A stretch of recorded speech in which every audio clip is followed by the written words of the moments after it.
A pleasant good morning to everyone, and welcome to another edition of the Coles Brown Show, right here on the Black College Sports Network. Yours truly, Coles Brown. Our guest menu looks like this: Dr. Kenyatta Cavil. He will join us after our first time out on today's show. Also, Coach Mark Frederick in hour number 2. He will join us, and we may have another special guest. We shall see about it in hour number 2 as well. Here's what's trending. Alabama A&M hires a new basketball coach, and they went within the conference to hire that coach. The panel will have something to say about that. Also, we'll have a Southern University spring football update. Of course, Coach Mark Frederick will give us an update in hour number 2. And Southern University baseball battles its number one rival, the Bayou Classic on the Diamond Field. One thing I can say about this series so far, the old chant defense, Jags defense, it's offense. No defense by either team in these 2 games that they played so far. The third game comes up today at 1 p.m., moved up because of inclement weather that's coming in. So, if I'm not mistaken, Southern Baseball has a chance to win their first conference series if they can get the victory today over Grambling State. With that being said, let's bring in the panel one by one. Good afternoon and good morning to those in the panel. That's Willa Brown there. Good afternoon on the East Good Coast. afternoon. Good afternoon. Coach Pettaway, I believe in San Antonio, the site of Yes. the Final Good. Four. Good morning. Good morning. Good morning. You're a blessed man. Ever since you've been a part of this show, you get a chance to go to the Final Four. That's a good thing. Well earned. And Charles Edmond of the Alcorn State Radio Network joins us as well. Good morning, Charles. Good morning. With that being said, let's get right into it. Alabama A&M has a new basketball coach, and Coach Pettaway, you kind of let me know little tidbits about a week ago that this possibly could happen. But Coach Deontay Jackson now moves from the great metropolis of Grambling, Louisiana, to the big metropolis, Huntsville, Alabama. What are your thoughts, Coach Pettaway, and what have you hearing from the Bulldog Nation about this hire? Well, number one, it was a great hire. I've been knowing Coach Dante for years, and everywhere he's been a winner. And I think that his relationship with our athletic director, I think it had a lot to do with that. You know, a lot of times in athletics, relationships are very important. And I think A.D. Bryant and his relationship with Dante, he hired him at Stillman, he hired him at Grambling, and now he's brought him to Huntsville because Dr. Bryant wants to see the program grow. He had a great hire in Coach Thornton, and now I think he hit another home run with Dante. I think if our fans are patient, Dante will prove to them that he's a proven and a winner as a coach. He's a great person, and he's been to his recruiting. I think the biggest thing that we're gonna find out is that his outreach for recruiting is massive. You know, from Milwaukee to Ohio to Alabama.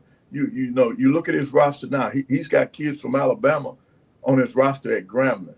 In fact, he probably had more kids on his roster than we did from the state of Alabama. So from that aspect, I think it'll be good for Bulldog Nation. And our fans just have to be patient and allow him to get his own players in there and get his culture going at Alabama A&M.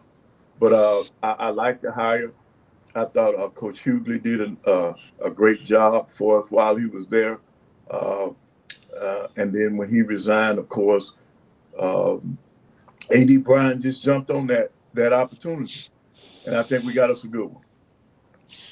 Well, with that being said, A.D. Willa Brown, I'm sure it would have been a tough situation for you because you get that title. a hardliner, but fair and balanced, I would believe. Um, his resume is outstanding. His bio, um, Mm-hmm. Jackson. So with that being said, it's interesting. Coach Pettaway say be patient. I agree, but I think expectation is going to be out of the roof just because And he's done at Grambling State. and probably I'm not gonna say rightfully so because everybody deserves time to, as Hmm. Coach Pettaway put it, to get their players in and get their system in and get their mode, their way of doing things down pat, that sort of thing. But I agree, Coach Bryant, Dr. Bryant knocked it out of the park on this one.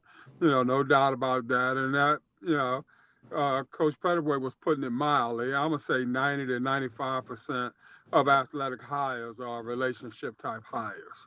And, I'm not going to hitch my wagon to somebody, Carlos, that I have no knowledge of whatsoever, or that somebody that I trust doesn't have knowledge of.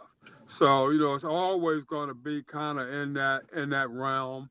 If I make that hire, you better believe I've done homework on that particular person and somebody that I know and trust with my life, so to speak, has vouched for that particular individual to the point where I feel comfortable if I don't know him or her that well. It's somebody that does, that I trust and respect, and that allows me to be comfortable in terms of pulling that trigger. But I'm not going to make those kind of hires out of the clear blue. You Hmm. just don't do those things if you like your job as a director of athletics. So the fact that he was able to pull that off quickly was good.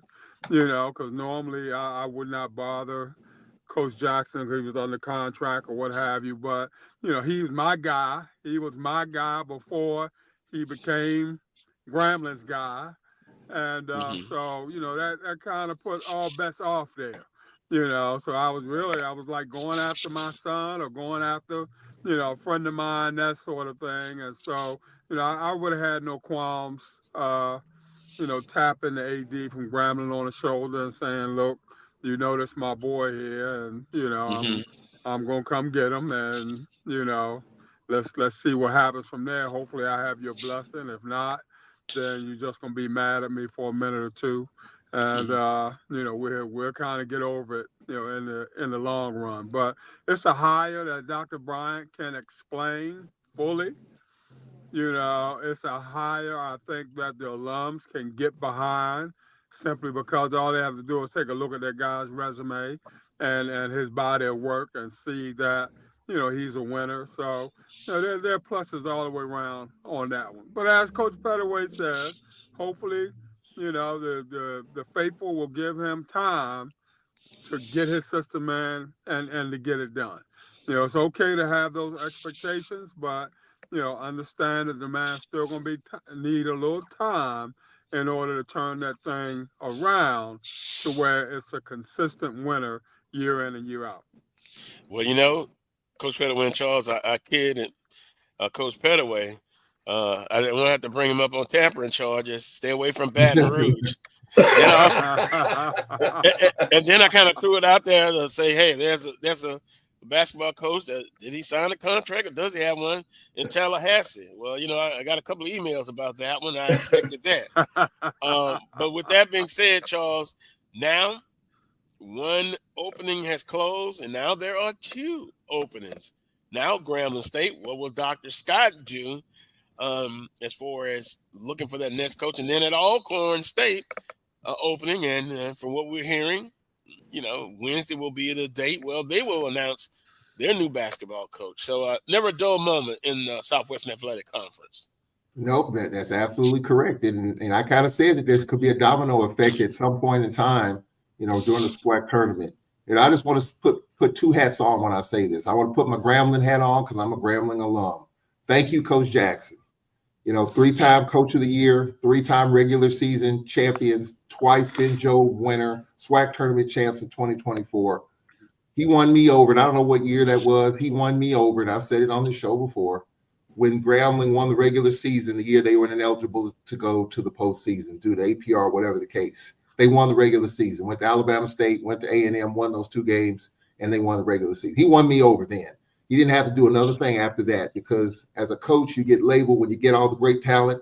But when things aren't so rosy, when you don't have the best talent, you find a way in that situation with no postseason. They won the regular season. They did the next best thing. So he won me over at that point. So thank you, Coach Jackson. Job well done. There was nothing more he could have done at Grambling.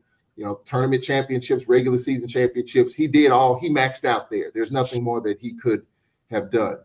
The question, though, at the SWAC tournament, it was kind of a little bit scuttlebutt about that, with Coach Hughley's situation. And we all know the relationship with Dr. Bryant, as Wheeler mentioned, having with Coach Jackson. The question was whether or not A&M was going to be able to pony up the money to be able to match or exceed what he was getting at Grambling. That was kind of what was talked about a little bit at the tournament. I kind of knew that he was going to go after Coach Jackson, but would they be able to pony up? Obviously, they did. So that being said, everything was clean, signed, sealed, and delivered. And now I think Coach Jackson will do a good job at A&M. I think he'll be patient. I think the fans are patient because where's A&M basketball right now? They're kind of near bottom tier, unfortunately for them. So nowhere to go but up. But just be patient, and I think the fans will like what they have. I saw the press conference, and Dante Jackson. From my understanding, Coach Pettaway has Alabama connections, as you mentioned.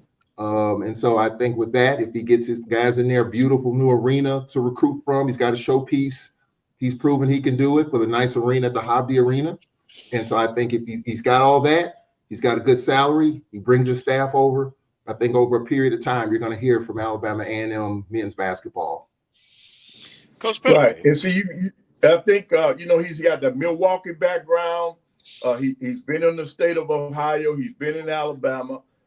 He's well known around the state of Alabama. So I think in terms of his footprint and when it comes to recruiting, I think he'll be able to get it done. He'll be able to get back into Birmingham, get into Mobile, some of the areas that have been some great areas for Alabama A&M in all of our sports, not just basketball.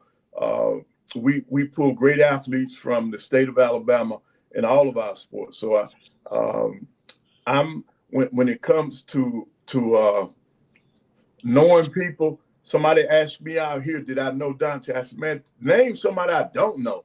I've been in it long enough to where they're not going to be very many strangers to me when it comes to basketball coaches. I know most of the head coaches. I know most of the up and coming assistant coaches. And what people have to realize now, I didn't just coach the game. I was a part of the game. I was on the NC2A committees and different things like that gave me access to a lot of these guys, man. So when you're in the meetings and you're in the different workshops, you come across a lot of the people. We had the Assistant Coaches Academy. Think about all the players all of the assistant coaches that I ran across during that time frame who some of them are now head coaches. So when you do that for over 10 years, you're gonna learn a lot about a lot of other assistants that are out there. So there are not very many names when it comes to basketball that they're gonna either know me or I'm gonna know them. So to answer that question, I was asked that a lot while I was out here. Do you know? Yeah, Dante. He's in the SWAC, so I gotta know him.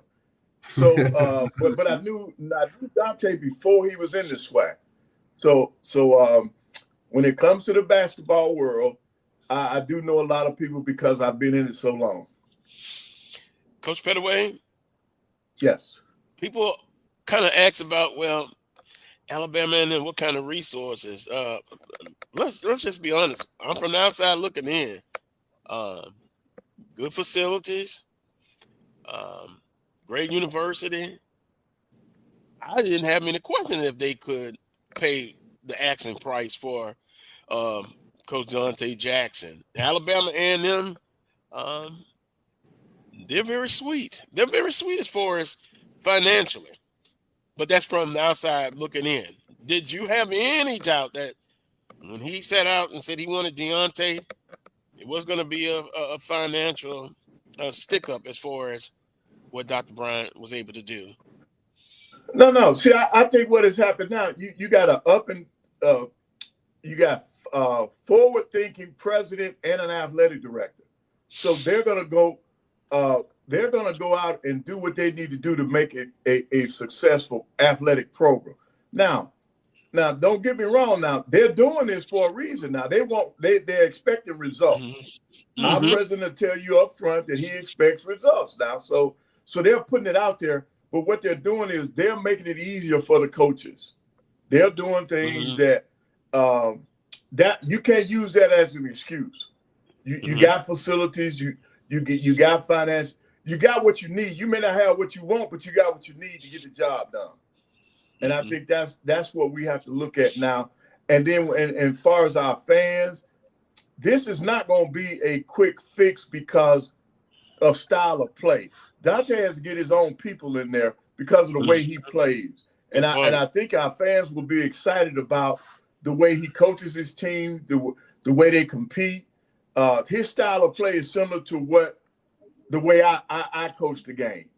And then, for those that remember how I coach, that's what Dante does. So they're going to see an exciting brand of basketball. So they just got to be patient. And thus the word, patience. Also, let's put the rumors aside. He will have more than a 2-year contract. So I'm gonna put that out there. Yeah. He will not have a Carlos Brown contract. Oh boy, you know who I blame for that? Tony Clayton. Oh my! Now that gets associated with me, a 2-year contract. We're gonna go to a timeout. Dr. Kenyatta Cavil will join us very shortly.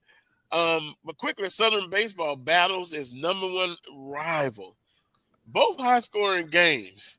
Let me pull it up. Southern lost the first game Thursday. And I know Will is going to say, stop bothering Crenshaw. No, I have not done nothing to the sort. Hey, the record will prove itself. They may get hot. They may get hot and they may go on the road. But right now, Thursday, they lost 12-10. Grambling, 12 runs on 10 hits, no errors. Southern, 10 runs on 13 hits. Now, we got one of the leading hitters in the SWAC. Also, this Southern baseball team, I hadn't really seen them, but just talking to some people who have seen them in there in person, they can hit the cover off the ball. But pitching and defense has been sorely lacking. Then last night, you ready for this? 15-14 in extra innings. The Jaguars win 15-14. So, one, they have an opportunity. If I'm mistaken, I'll own up to the mistake. I think if they win today, it will be their first conference winning series, if I'm not mistaken. I got a chance to see them against Bethune-Cookman last weekend. Oh, boy, that was brutal. But they came back and won, I think, 14-5 in the third game. So they lost that series. The Jaguar Nation is not patient. Right. They are not patient. Go ahead. And right now, you all are you're chasing Mississippi Valley. You're trying to catch Mississippi Valley. And I know that. And Carlos, Charles, I know the Jag Nation, that does not sit well with them. with the Jaguars trying to catch Mississippi Valley. Oh no, that's not going to work. Well, let me share a little something with you. You know who the two hottest teams are in SWAC baseball? Texas Southern and Mississippi Valley. They're the two hottest teams in the Southwestern Athletic Conference. Remember, the top 8 teams, there's no more division, so the top 8 teams make the tournament. So keep that in mind. But hey, there's a chance for the Jaguars to catch fire. Still early. Yeah, still early, but not necessarily. My eyes have been out there. Hey, Charles, if the tournament would start today, Southern would make it. Valley would be in. And that wouldn't sit well with the Jaguar Nation. Well, I can tell you that. Yes, sir. No, it wouldn't. But yeah, Southern, according to the Southwestern Athletic Conference, Leave Southern, Crenshaw alone, Carlos. Leave Crenshaw alone. I didn't say anything. You are who you are, and your record right now is 4-7, 11-17 overall. This is stated by the Southwestern Athletic Conference. They're on a 1-game winning streak, and actually Valley lost the game yesterday. But Texas Southern, Bethune-Cookman in third, 8-2. Alabama State, 7-3. Grambling State 7-4. Prairie View 4-5. FAMU sitting up on top of the conference right now. So I know Brian Fulford is happy. Yeah. Very happy. And also A.K. Drew and our CEO of the Black College Sports Network. We're going to take a time out. When we come back, we're going to kind of save the Southern Spring football update with Coach Frederick. But Dr. Cavil joins us next. We'll get his perspective. Also, we'll go into the chat room. They're energized as usual. You're watching the Carlos Brown Show right here on the Black College Sports Network. We shall return.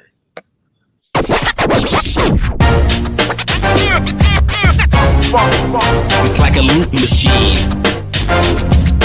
All around town, people trying to get down.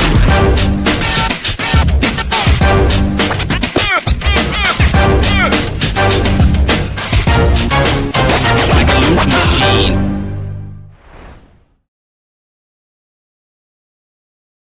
You're looking for the latest information on Southern University sports, the Southwestern Athletic Conference, and HBCU athletics. There's only one place to go. Tune in to the Carlos Brown Show, exclusively on the Black College Sports Network. It's never too early to plant the seed, to share the tradition, and instill a sense of pride in your HBCU with your little ones. HBCU Pride and Joy Children's Boutique helps you share your school spirit with a wide selection of adorable kids apparel and accessories officially licensed from your favorite HBCU. Visit hbcupridejoy.com and follow us on all social media at HBCU Pride Joy on Facebook and Twitter. Hey y'all, it's your girl Sonia from She Say Sports. Make sure to check us out every Friday morning at 9 a.m. on Black College Sports Network, YouTube, and Linktree. And please don't forget to subscribe to our YouTube page.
Welcome back to this week's edition of the Carlos Brown Show right here on the Black College Sports Network. Before we introduce our first guest, please, if you can, like and share the Carlos Brown Show. Also hit the notification every Saturdays from 11 a.m. Central Standard Time to 1 p.m.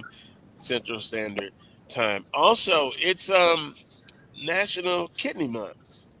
And, you know, for me, that is something I'm still battling, but I think I look pretty healthy. I'm still doing well, and some people like, really, you're fighting kidney disease? Yes, but there are those out there who have family members, Yeah.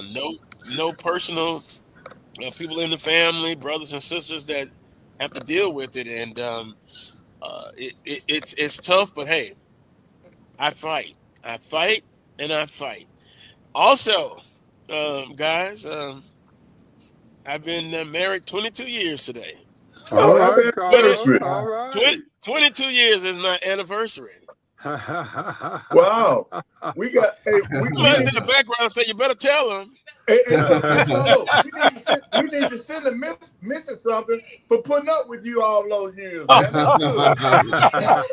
How we saying, Carlos? You outkicked your coverage. I'll kick my coverage. Coach Pettaway says for putting up for me for 22 years. 30.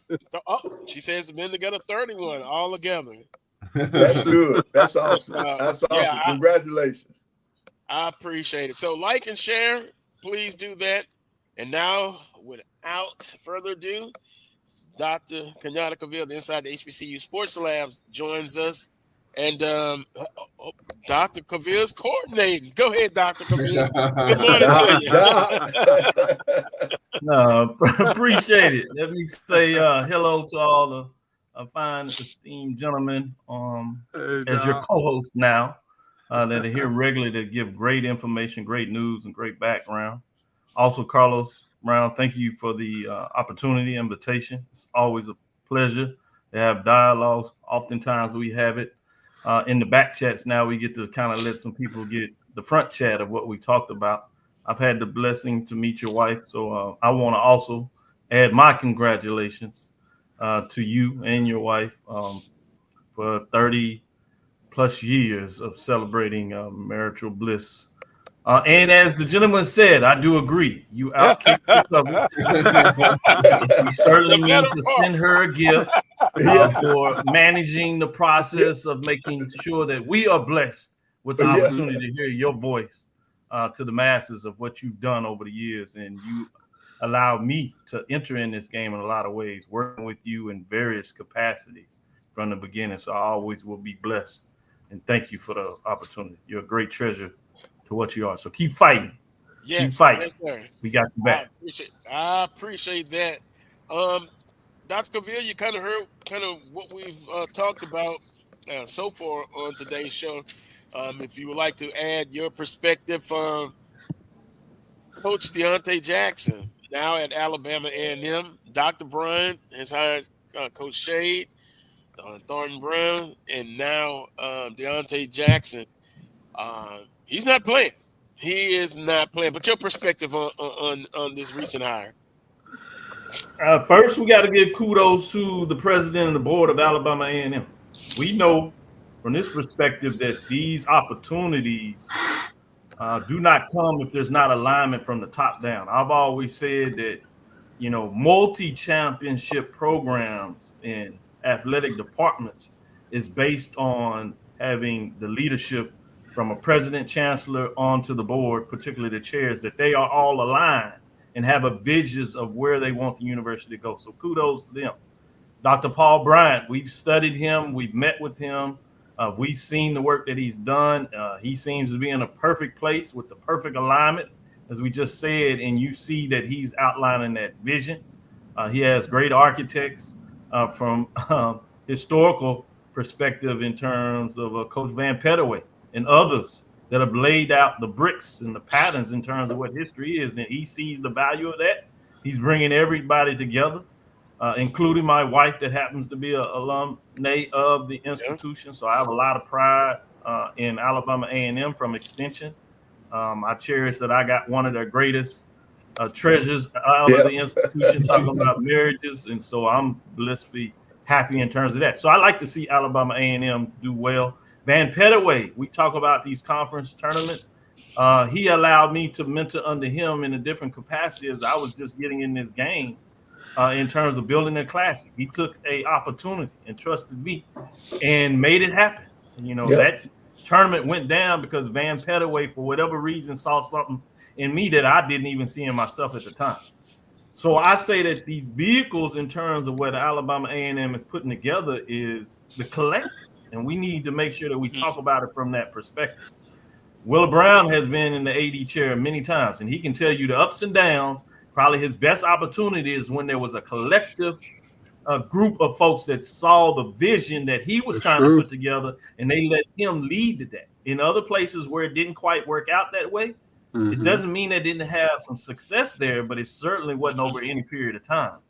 And so what we need to understand when we talk about that in the pieces of what Charles, Wheeler, and Vann said earlier is what they're trying to put together and let you know it's the collective.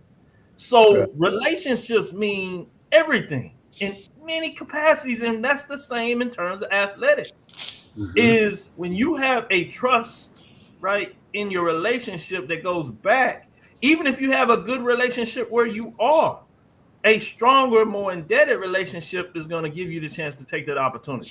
Then you can stack on, years, additional finances. It even makes it the icing and cherry on the top. So it's fascinating to me. We don't see this often. We've seen a little bit on the women's side. On the women's side, we've seen it. We've seen it work, not so much. That's cool. Cynthia Cooper, Pugh, in terms of her transition. So it'll be fascinating to see what this looks like on the men's side in terms of basketball. And it looks like we're going to see it a little bit, not to take too far out of that, on the MEAC side, with a coach going from Cotton State probably back to Norfolk State. So it'll be interesting to look at in terms of what that takes place. And I'll put a pin on it, and we can continue with some other dialogue questions. Well, and it's interesting, the collective that you mentioned, and then also a lot of times you hear about where the conference is overall. From your perspective, I mean, I give my opinion. I think it's in good hands. It's moving, trending upwards. Is there some things that the conference still would like to do under the leadership of Dr. McClellan? I would say yes, but Dr. Cavil, the conference as a whole. I don't think it's ever been in a better position. Yeah. We've seen this conference go through its highs and lows. We've seen when it was just in Texas during a segregated era. And unfortunately, it looks like in some ways we might be manufacturing back through that. And we're certainly going to have to be collective to make sure we can push through that. But that's beyond the pale. But we've seen the heights in terms of when you still had a lot of talent that was associated with HBCU programs that littered the SWAC. You had those great programs historically that have done it. But we've seen the lows when this conference looked at a point that it may literally disappear, that it would not be able to move forward. And that is when we saw Charles have an opportunity to take place. I think his leadership, a couple of things worked out for him at the right time. But he was in a position to show the strength of the conference and made the most of it. So the magic of the expansion of the conference, I'll never say that wasn't part of the growth. Coach Prime, no matter what you think of him, when you add the positives of what that did, and then just the ability for Charles to understand how to work with the presidents and chancellors of this conference and get them in line with at least a minimum level of aspiration of where they wanted to go has truly made the difference. So financially, this conference is in a position that it's never been before, distributing more money to its member institutions. And I'm not going to do this as a quote, but I want to give this as a framework. I think there's been a distribution of like $20+ million that Charles has said in some capacities in different interviews. Distribution wise, every conference member receives about $1 million, give or take 1,000, 100,000 one way or the other. But just around that average, which is significant. And I think because of what they're doing, the presidents and chancellors understand that that money, for the most part, needs to go back into the athletic department for investment. So the commitment to this conference from most of the institutions, if not all of them, in some way or fashion, is on a trajectory. So, yeah, I certainly think that we've seen the conference in the most beneficial position we've seen in a while. Obviously, are there some things that we'd like to see done? Some of that is more personal. in terms of what we look at it, some of those are things that we would like to add in addition, which is always great dialogue and discussion when you're talking about really the health of the conference. And some of it we're just going to have to disagree with in terms of what it looks like. But overall, if you measure it, it's unequivocally easy to say that this conference is in a better position than it has been in a long time, if not ever before. Right. Hey, Dr. Cavil, I want to ask you about this. Out here in San Antonio, the big topic is what's going to happen next week when they decide about the settlement. How does that affect HBCU? What's your opinion of that affected HBCUs? I think it's going to significantly affect HBCUs because you got to put it with all the other things that are going on. Some of HBCUs will be in better positions than others because they have larger enrollments. The ones that have the smaller enrollments will feel the pain more than any others. And let's not be twisted that we're doing this on the back of a governmental leadership that is taking resources away, whether it's from all education across or specifically from HBCUs. You can look at it in either way. And we know when we're talking about our HBCU institutions that haven't necessarily had the funding that has been legislated, some of it litigated, that we know for a fact that hasn't been there. Over a period of time, there's no way that you can displace that money and the value that it's done. We've always found a way. I think we will continue to do that, but that doesn't mean that it will not hurt. So you're absolutely right that this legislation will hurt. The way that they even decided to do the funding, just think about this, right? And I'm in full agreement, particularly what was the Power Five, what I call now the Super Two and the Power Two, those four collective, which specifically is the SEC and the Big Ten in terms of the Super Two. They far outpace the next two, which is ACC in the Big 12, and that's why I designated it as such, so we can understand the financial ramifications of what we're talking about when we look at that. The collective group of those decided that the money that will be going to their players, right? When I say their players, I'm talking about the Power Five, Division I. You may even slide in some Group of Five players. None of that money is going to go to our previous players. It's all for them. But they made the collective pay into that from the basketball, league, which lets you know that it never was to be fair in the first place. And so just from the distribution, it looks like when you talk about each conference is going to have to play $1 million. And now, obviously, you're within the system, so you're going to try to make it work. But anybody with any small piece of their brain that breaks that down can let you know that that doesn't make sense when that money comes in there. But, you know, you carry on and do what you have to do. So financially, you got to find a way now for each institution every year to come up with that $300,000 difference in money that they're going to have to pay to the conference to make sure it goes back. Or basically, it'll come out of distribution so you won't displace the money. So you have to find it. That's what Wheeler talks about all the time. Where's the money coming from? Coach debates, you know, to make sure that it, you know, coaches want their part and want to do their part because they hold accountable for it in terms of wins and losses. And the fans out there was like, hey, man, this sounds confusing. It's a lot. I appreciate the information. But in the day, I want to see some wins. I want to do my team to win. You know, I'm going to try to do what I can financially. Don't mind if you ask me for more. If I can do it, I will. If not, I'm still going to hold you accountable because I want to win and I'm a fan. And so you got all these different constituents that are out there trying to do it. And you got presidents that now are taking a hit from their academic side, right? And they're trying to balance a budget to say, all right.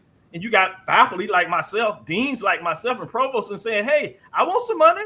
I got to make sure my students are taken care of. So as a dean, my job is to make sure that I'm articulating, we like to say fight, but I'm articulating, right, why I need the resources I need for the college education at Texas Southern University, right? And so that's just the battle we're in. And I can't feel umbrage, you know, I'm not going to take it out on athletics, but I'm sure going to go to the table and ask, Provo, I need his money. Yeah. Coach is going to come over there and he look at me and say, you know, what we try to do, and I've seen in Texas Southern, coach going to say, hey, coach, hey, man, I love college education. I'll put some students over there for whatever, but I want my money. Will Brown going to be like, hey, I love y'all over there, man. Y'all doing a wonderful job. I see them GPA, all them honor students, summa cum laude. He said, I'm right there front seat, clap my hand. But look here, I need that money. I want the resources. I got to win. Trying to win. We know basically you cannot win without resources. You might slip up on one and get your magical little coach, a couple of key players to sneak up on the championship. But I'm saying on average, consistently, we see it. Those conferences and teams that spend the money, they tend to win more regularly, right? It's without a doubt. We can go check the records. It is what it is. I've done the data, right? So that's kind of where we are. So yes, absolutely, it's going to be painful, but we got to figure out a way. Yep. And see, they're fighting amongst themselves too. They're still fighting amongst themselves. Oh yeah, they don't care. You take a program like Notre Dame, who's not a member of a conference. All of their units they get to keep for themselves. They don't have to share it with anybody. All right. Then you take the schools who don't play football. They don't have to. If they don't play football, all that money goes to the other sports, and most of that's being put in the basketball. So that gives them an advantage. So even though you get the money, the rich people are still fighting amongst themselves. Yeah, absolutely right. Couldn't say it better than yourself. That is so true when you talk about that. Carlos, you on mute, so I know you. Oh, I'm sorry. I didn't want you to think we were ignoring you, but we couldn't. Oh no. You're absolutely. You're absolutely right. Had the coughing spell there, so that's why I muted my mic. The pollen is out in force. Yeah. And Dr. Cavil, what you were just talking about, also the last couple of weeks, they were talking about our brethren, the Mid-Eastern Athletic Conference. Now, once again, I've heard some discussions about, maybe the SWAC and the MEAC joining together. I know you've done some studies in the past.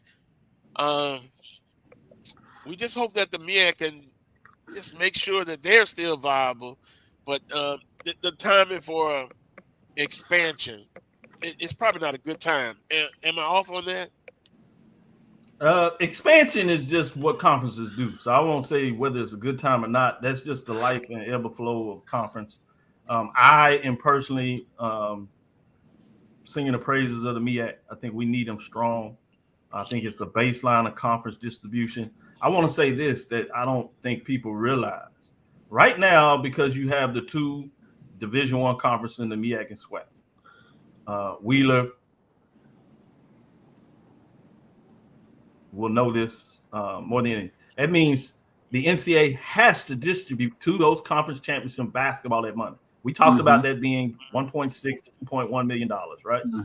So if you have one conference, the conference is not going to get two bids. You still going to just get one bid. So that means you can graduate $2 million to HBCU program. You've erased the chance. You've erased a seat at the table from one of the conferences. If MEAC disappears in terms of a president being able to rep on the NCAA to provide voices for HBCUs, you just erase that opportunity from that conference. You erase the commissioner from that conference. That's gone. That's two seats at least. All the coach representations from that conference on the MEAC, you erase that. So that's another third one. Senior women administration, that's a fourth representation of black face, more than likely. Gender that you erase. You're not getting that back. Right. But even on top of that, so I don't think you all really consider what is the ramification.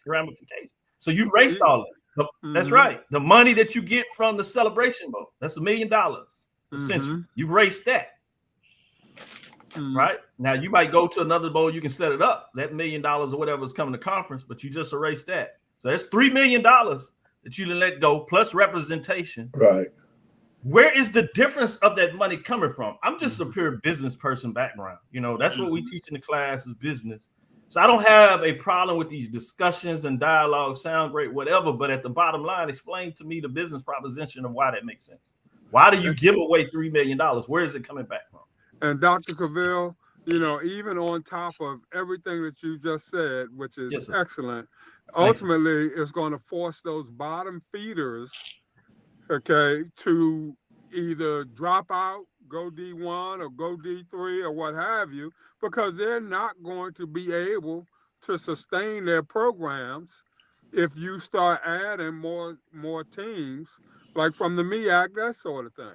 They're not going to be able to meet those travel expenses and, all the other things that go along, with that and having now to travel to Baltimore or travel to Dover, Delaware, or, that sort of thing. They're just not going to Great be able point. to do that, So I Great could point. see a Valley or somebody else, being forced in terms of, well, what do we do now? Where do we go now? We're not going to be able to sustain our programs, if they combine like that. That's correct. Yep. So currently we have, think about these numbers now. That's why I said we really need to look at it. We have one HBCU private baseball program among 20 Division I, some 20 Division I HBCU institutions. We have 4 that play in the NSC, and right now, unfortunately, at the bottom of the NSC. How do you sustain that? All of those programs cannot come to the SWAC. The ones that are in the SWAC, as just Wheeler Brown said, we don't have to name the names, but in terms of their finances, how are they going to maintain it? So instead of having 20 some HBCU Division I programs, we have 12 in the SWAC, 8 in total in the MEAC, right? 2 that don't play football, and then you have 3 independent. So you have 23 institutions. All of them don't play all sports. So now you're talking about opportunities for Black boys and girls, young men and women, brown boys and girls, men and women, young. Where are those opportunities going to go? Because you're at some point, as Wheeler said, they drop those programs. Those opportunities to play are not there. Well, even if they have to go to Division II, if you're in this non-collective, when you say I don't care, just get rid of them, they go to D2. Well, now that space that you had at the Division I platform is gone, and you don't get that back. So I think if anything, you're working to support what you have and trying to elevate other programs. The collective framework, when we think about this from an Africana perspective, and I know everybody's not with that, and I'm not going to get preachy, but it has always been about the collective. It's a Eurocentric thought process about pull yourself by the bootstrap, individualism, rugged Americanism, right? And there may be some points where you can get through that. But in terms of us, we've always won when we come together collectively and supported one another. And our best franchises are institutions. Individuals don't beat institutions. And that is a term that I got from Dr. Greg Carr, professor at Howard University. Yeah, he always talks about that, and I believe in it. I tell you, you cannot beat institutions, which we know we're up against based on what we're seeing now, with individuals. It is the collective that allowed us to move to this point. And I think it would be the worst decision we have if folks to buy into this individualist framework versus the collective. So in other words, our conference, the SWAC, we have to help our brethren, those who are on the lower side. In the MEAC, it is best that they are sustained and they're doing well. So I think we should go. I'll say this real quick, Carlos, and you're right. I think we should go the other way. I think we should create more event opportunities, as all these folks are talking about, generate revenue. We need to lean into what we know works. We need to start creating events in different spaces where you have some crossover play to create a whole nother opportunity in basketball, mid-season tournament. We need to be more innovative in terms of that preseason, postseason for those that do not make the NCAA tournament. Create those events and generate what people have an interest in. They tell you they want to see those matchups. So we got to find collectively, how do we make it work? Even if it's from the teams that are in the southern region of the MEAC playing the eastern teams, right? Maybe the northern and southwestern is a little too far, but those in the region, we need to start there. And as it grows and those programs find interest, now we can start paying for the outer institutions to fight. So I think we need to lean more into us setting up those events. But we got to do it. Dr. Cavil, I have for years, since the 90s, I've always said that in basketball that we should have been playing preseason games with the MEAC. I've always said that. And then here lately, I'm all for us having a postseason tournament, just like you said, for the teams who don't make the NC2A. And I think it'll be profitable. I think with the right people behind it, I think it'll work. I really do. But we got to do it with the understanding that it's not going to be an overnight sensation. Exactly. We got to do it. That's got to be the key because, we're in that right now, got to have it this minute, type of society, that sort of thing. And for us as Black folk, and I call it like I see it, for us, if it's not spanking right away, then we're going to put it on the backside. And maybe we'll get to it the following year. Maybe we won't, that sort of thing. So we got to approach these things with the understanding that, to get where we need to go, it's got to grow. Might be 2, 3, 4 years, maybe 5 years in the making, but we got to support it. We got to grind it out. We got to do the things necessary to grow it to where it's where we want it to be. Absolutely. Right. Business where you said that. Let's think about this quickly, though. What we now have is the Celebration Bowl. It took 3 iterations to get it right. Mm-hmm. Right? Many of us remember the Heritage Bowl, but there was the Pelican Bowl before that. Mm-hmm. There are 3 iterations of basically where you had a MEAC facing off against the SWAC in some variations and form. So even if we just lean on our history, we understand, as you said, we understand that it, like any business, it takes time to build it. Mm-hmm. We just need the collective to understand. Don't get over your skis and fall apart because everything doesn't work for day one. Mm-hmm. Yeah. Lean into it. That's when you need to lean into it more. Mm-hmm. We can only count on ourselves. When we said that on the show, literally. Go ahead, Charles. But it seems to me, though, just talking to different people, we are in the here and now generation, and we do expect to snap our fingers and make sure it works right now. And now with what's going on, the lack of federal funding, what's going on at this point in time, state funding and all of that, budget's getting tight. It just seems like there has to be almost an immediate return on investment. If you're going to go to these tournaments, you're going to expect some sort of immediate return. And this is just, to me, just the people that I'm talking to, it just seems like, okay, if it doesn't make money right now, it doesn't make sense.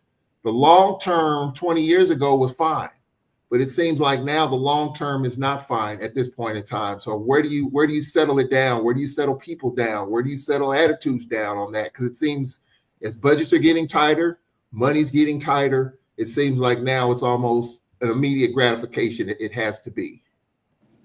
I think you have to get all the key stakeholders at the table at the same time. Right. What you're talking about, Charles, is actually true, but a lot of that are sound bites. We do live in a generation with sound bites. But usually when you get the folks at the table and really talk through the issues and they see that everybody is going to have their opportunity, we see to make the change. For example, we talk about the commission and we all agree that the SWAC for the most part is in a really good position. It didn't happen overnight, Charles. And you know this. Yeah. The conference was at one time essentially broke. It took a couple of years. A couple of things came and played in the right iteration. And then all of a sudden it turned. But Charles was able to get all the leadership, for the most part, on the table at the time, provide a collective vision, keep them steady, and it flipped. So to answer your question directly, we have to get the key stakeholders at the table and we have to talk to everybody and then disseminate that information to the fan base out there. Fan base is just, we know, is defined by, is short for fanatics. Yep. So you're not going to have everybody on the same page. So we got to understand that sometimes that talk is going to be the talk. You can't get loose in the talk or you're going to be like everybody else, doing up and down based on what social media says. We need it out there, but you can't fall in love and follow social media just because they say the world is falling. Yeah. Well, boy, that's a true statement. Yeah. Now bringing all the stakeholders together is fine, but Doc, you still got to have a voice there that they listen to and they believe in. You got to have the right person leading that. Doc, somehow or another, you got to get involved with this in order to make it work. I think you've already done the research.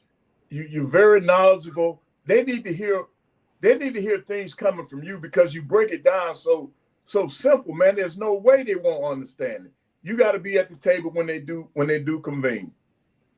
I will say this, and I don't want to boast of this too much. I've quietly been behind the scene, and many of you all know this. I don't need the limelight. Right. I've been working quietly to get things done. You know, some of our best providers have been quiet folks that are, you know, behind the scene, that people trust that they have the right thing. So I'm doing this. We're going to do some front-facing stuff.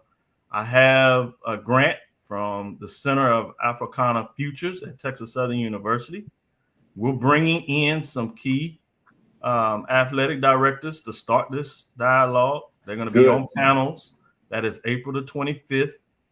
We have confirmed that several of the commissioners are coming in the day on the 24th. They will be talking front-facing to our students about the opportunity to essentially get into business. They're going to be talking, and we're bringing in some significant entrepreneurs to the table to be on these panels. But we're going to have some independent, quiet time and meetings in between this to get those collective people together.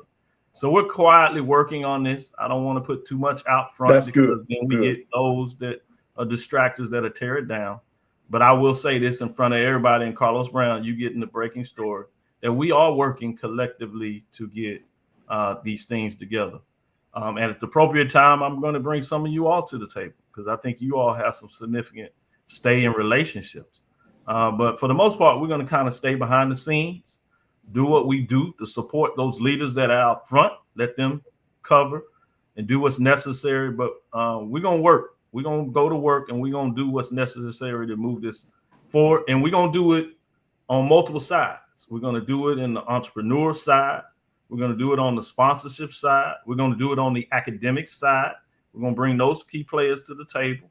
And we're going to do it on the athletic side. So we're going to bring multiple branches to the table with people at various levels to the table to do what's necessary to move us forward. And that is collectively. That's SIAC, CIAA, HBCU, AC, MEAC, SWAC. So we're talking about multiple facets on every way to bring everybody to the table. That's what we're going to do. I'm leading that quietly from the side, from my perspective. And this is my major mission that I have in front of me right now. Awesome. Yeah. Awesome. That's outstanding news. Yeah. And Dr. Cavil will have to get you back for more breaking news. As always, when you come on, it's always great information, good perspective, and it's like I'm in a classroom. I don't say much, but I listening, hearing and listening is two different things. You know, my grandmother used to always tell me that you're hearing what I'm saying, but you're not listening. Yeah. And I found out quickly what was the difference. Via the back of the hand. Yeah. But with that being said, outstanding once again, Dr. Cavil. Let us know how we can be a part, how we can help, and come back with more information. But breaking news, that's pretty good breaking news, if I say so myself. Yeah. Thank you, Carlos, and thank you, everybody. You certainly, as you said, I'll be back. I'll be calling you all. Some of you know I call you quite a bit here and there. Kind of keep up, make sure I'm doing and moving in the direction from my elders that's been there before. Some of my colleagues, I appreciate you. And last thing, make sure you say a shout out to Coach Frederick and his family. He had the chance to change with me when he was at Prairie View University. Great individual, great guy, and a lot of trust. And I wished him well as he continues to do what's necessary to build programs and, more importantly, build young men. Yeah, he's coming up after the top of the hour. Well, after our next break, and right now I appreciate it because we always, we will text every now and then, and he gives me information, not too much inside information, but just enough to keep me interested once again. That's right. Dr. Cavil, to you, that's right. To you and your family, be blessed and have a great rest of your weekend. We'll talk again soon, my brother. I love to listen to the last hour. Thank you for the opportunity so much. All right, Doc. Thank you. All right, Doc. That was Dr. Kenyatta Cavil inside the HBCU Sports Lab. Coming up next, he's backstage. I wonder what the first question is going to be. Is it going to be about the quarterback play? That seems to be always the point. Let me look at my notes here. Let me look at my notes. Yeah, offensive update, wide receivers, O-line, running back, tight end. But, spring practice is what it is. It's the time of the year. But we'll try to get some nuggets from Coach Frederick. He's coming up next. You're watching the Carlos Brown Show right here on the Black College Sports Network. We shall return. Let's face it, shopping for insurance can be time-consuming. That's why when it comes to your auto, home, and life insurance needs, make things simple and trust the experts at Allstate. They will help you get the coverage that fits your needs while helping you bundle your life, home, and auto policies. Bundling saves you money, sure, but it also saves you time, so you can enjoy the things that matter most even more. Contact me, Tammy Haynes, your local agent, for a free personalized insurance quote. Allstate, are you in good hands? There's a shot. It might be. It could be. Right field. Grand slam.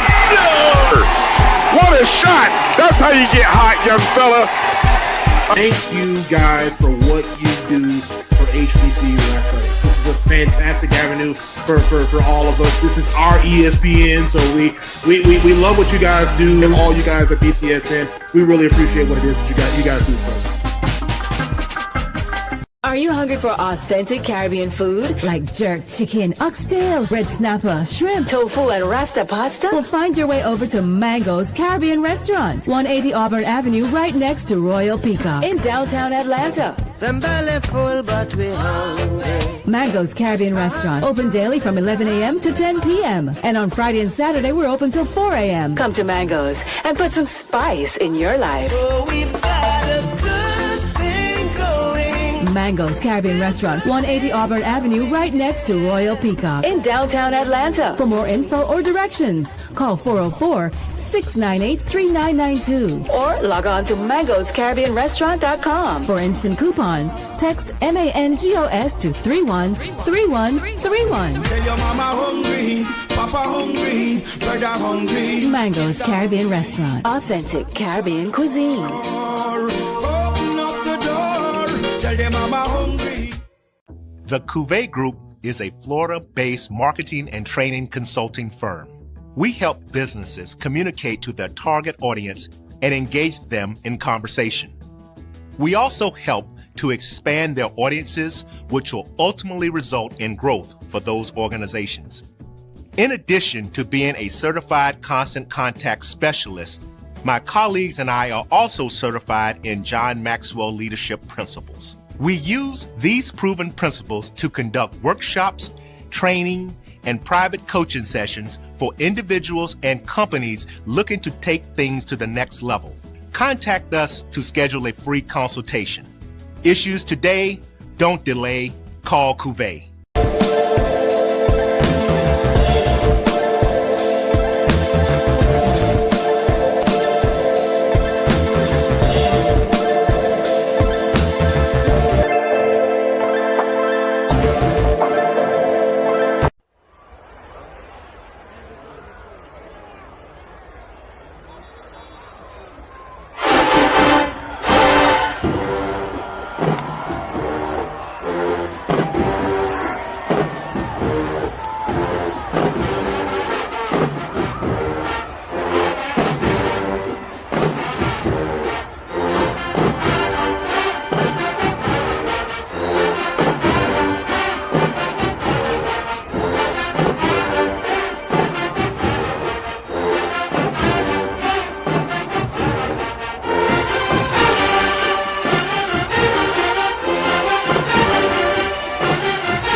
Welcome back to this week's edition of the Carlos Brown Show right here on the Black College Sports Network. Coles Brown and the panel.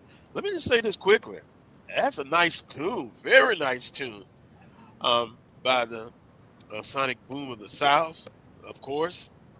Bands are part of the ambience, whether it's pep bands at the basketball games, football games, you got to really, really enjoy it. So I give credit what credit is due on that one. And speaking of credit, when credit is due, don't forget, hit the like button, share, and the notification button every week. We would appreciate it. Now, Coach Mark Frederick, offensive coordinator of the Southern University Jaguars, joins us here on the Coles Brown Show. And first of all, good afternoon, Coach Frederick. Good afternoon. How y'all doing? Well, I'm doing fine. The panel, I believe they all can speak for themselves, but they're doing fine. They're looking fine. Hey, Coach. Yeah, we're good, Coach. All right. Yeah. Oh, Coach Frederick, how many times, whether you're in public, text messages, it's always the question, how is the quarterback play? So we'll speak on that one. Yeah, I know. I have to. I try to be objective because my guy is, I think, doing very well, Jalen Woods. But overall, quarterback play, and then we'll kind of get into the other specific pieces of the offense in spring practice. Well, the quarterback position is growing. Jalen Woods, I know you saw the article Coach Graves put out. He's the starter for the spring. And I think he's doing a great job, man. He came back. He had a different mindset. He was disappointed that he didn't get a chance to play in the championship game. But for the 3 games he started, he went undefeated. And he still got some things he got to work on. And I think he's attacking that head on. We brought in Jamari Jones, a mid-year transfer. He's learning the system. He's picking it up. So those two are having a pretty good spring right now. We had a scrimmage Thursday night. Saw some good things, saw some not so good things, but they coming along. That's kind of what spring is, to improve. Mm-hmm.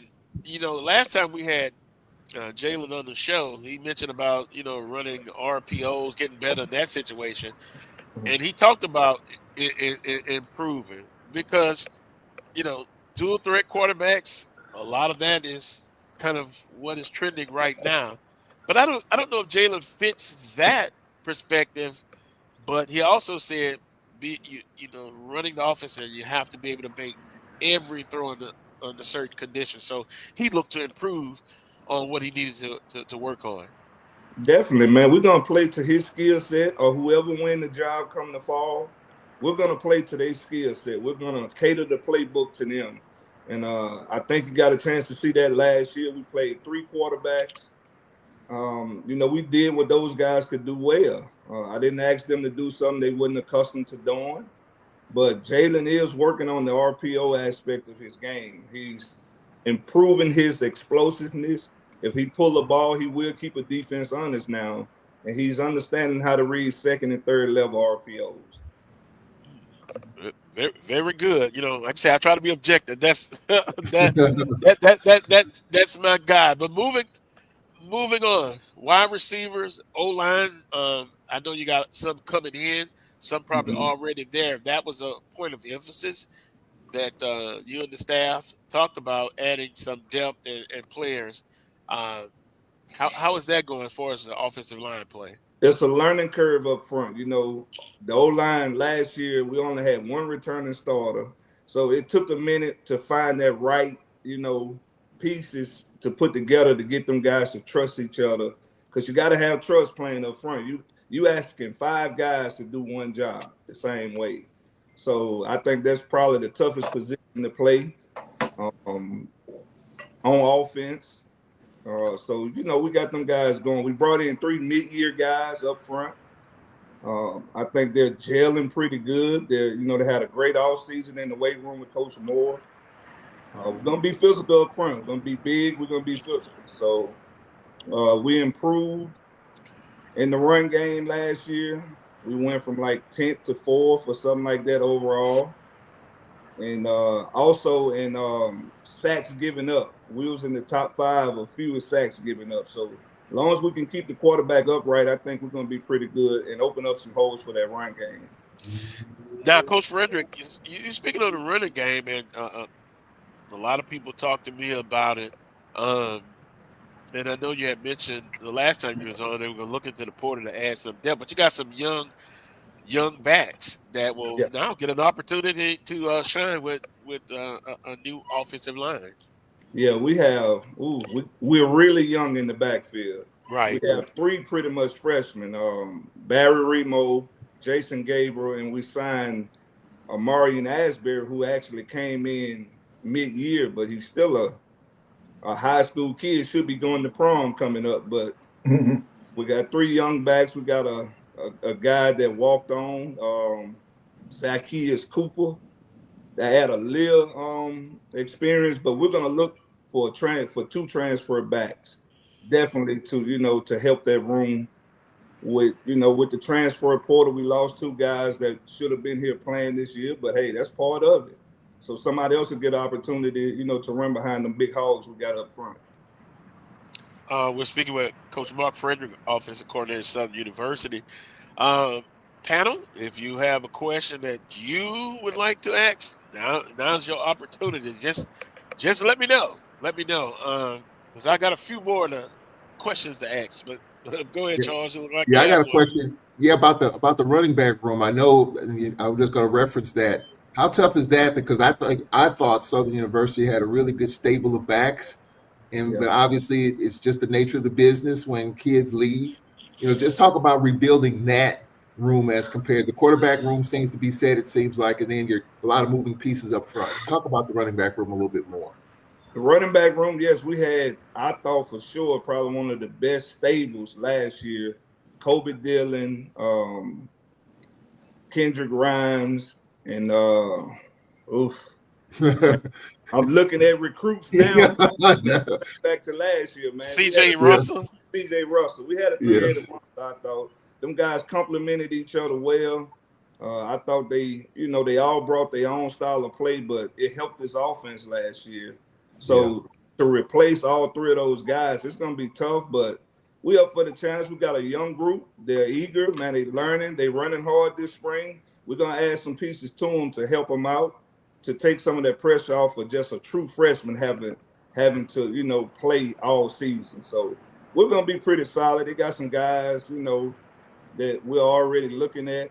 Can't speak on it too much, but we're going to be all right in that room. And speaking of that, we're going to wait for the official announcement, but some additions to the staff. But we'll, I know you can't really speak on it. Phase. That's I understand.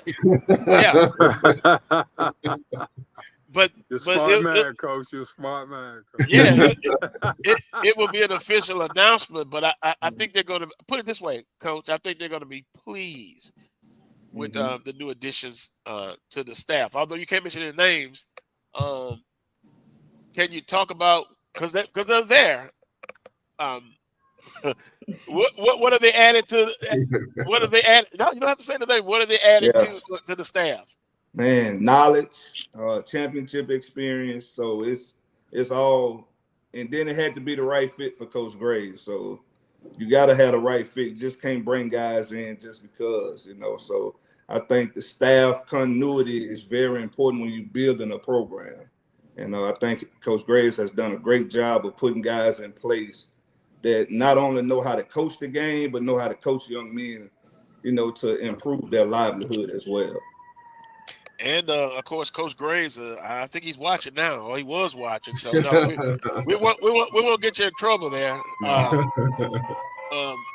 We're visiting with Coach Mark Frederick, offensive coordinator for Southern University. You are about, I guess, halfway through spring practice right now, give or take a day or two. What will be? What will it look like as far as the rest of spring practice and leading up to the spring game, which is what, April 12th? April 12th, Saturday. It'll just be a blue and gold game, offense versus defense. Just making sure the guys understand what to do on both sides of the ball. You got to understand the systems and play within the scheme of offense and defense. And we're just trying to bring guys along. We're trying to bring. We had